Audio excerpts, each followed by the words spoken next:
Pelanggan terkadang membeli produk bukan karena ingin, melainkan karena produk itu disajikan di depan mereka.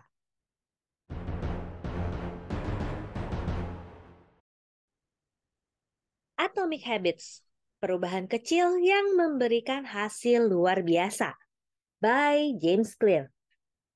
Kaidah pertama, menjadikannya terlihat. Bab ke-6. Motivasi dinilai terlalu tinggi. Lingkungan seringkali lebih penting. Ann Thorndike, seorang dokter umum di Boston, memiliki gagasan yang tak lazim.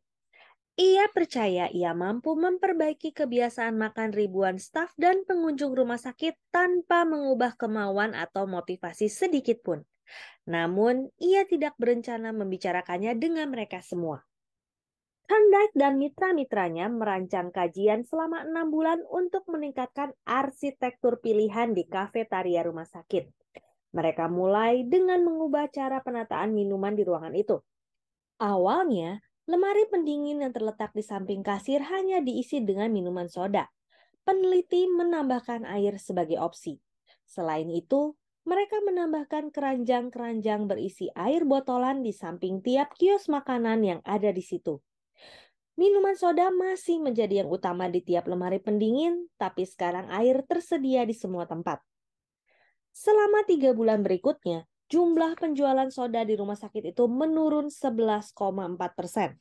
Sementara itu, penjualan air botolan naik sebesar 25,8%. Mereka membuat penyesuaian serupa dan mendapatkan hasil serupa dengan makanan di kafetaria.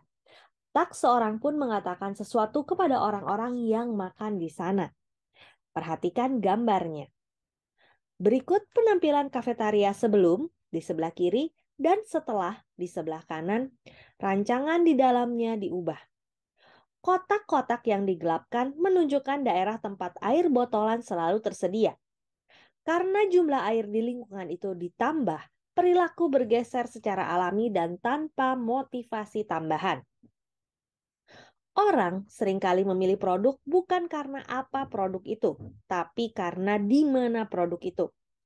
Kalau masuk ke dapur dan melihat sepiring kue di meja, saya akan mengambil beberapa dan mulai memakannya. Bahkan seandainya saya tidak pernah merencanakannya dan tidak sedang lapar. Kalau meja sajian di kantor selalu penuh camilan, sulit untuk tidak mengambil dan memakannya. Kebiasaan Anda bergantung pada ruangan tempat Anda berada dan petunjuk-petunjuk yang ada di depan Anda. Lingkungan sama seperti tangan tak terlihat yang membentuk perilaku manusia. Meskipun kepribadian kita unik, perilaku-perilaku tertentu cenderung muncul dan muncul lagi dalam kondisi-kondisi lingkungan tertentu. Di gereja, orang cenderung mengobrol sambil berbisik. Di jalanan yang gelap, orang cenderung bersikap waspada. Dengan cara ini, bentuk perubahan yang paling umum bukan dari dalam, melainkan dari luar. Kita diubah oleh dunia di sekitar kita. Setiap kebiasaan bergantung pada konteks. Pada tahun 1936, psikolog Kurt Lewin menulis persamaan sederhana yang menjadikan pernyataan ini dahsyat. Perilaku atau behavior adalah fungsi orang atau person di lingkungan mereka, environment. Atau B sama dengan fungsi dari P, E. Tidak perlu waktu lama untuk membuat persamaan ini diuji dalam bidang bisnis.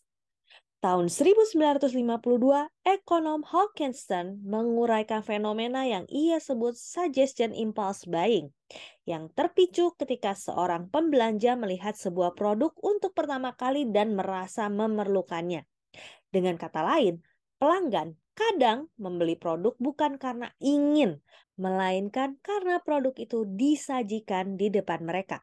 Sebagai contoh, barang-barang yang ditaruh setinggi mata cenderung lebih banyak dibeli daripada barang-barang yang dipajang dekat lantai.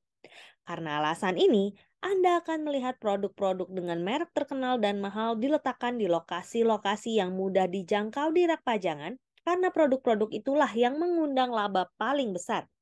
Sedangkan alternatifnya yang lebih murah sengaja ditaruh di bagian-bagian yang lebih sulit dijangkau. Hal sama berlaku untuk end cap.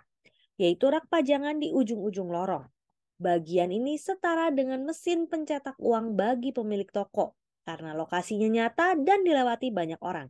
Sebagai contoh, 45% penjualan Coca-Cola khususnya berasal dari produk-produk yang dipajang di ujung lorong ini. Demikian Atomic Habits bab ke-6 bagian pertama. Saya Roswita Anggraini, sampai jumpa di bagian selanjutnya. Terima kasih.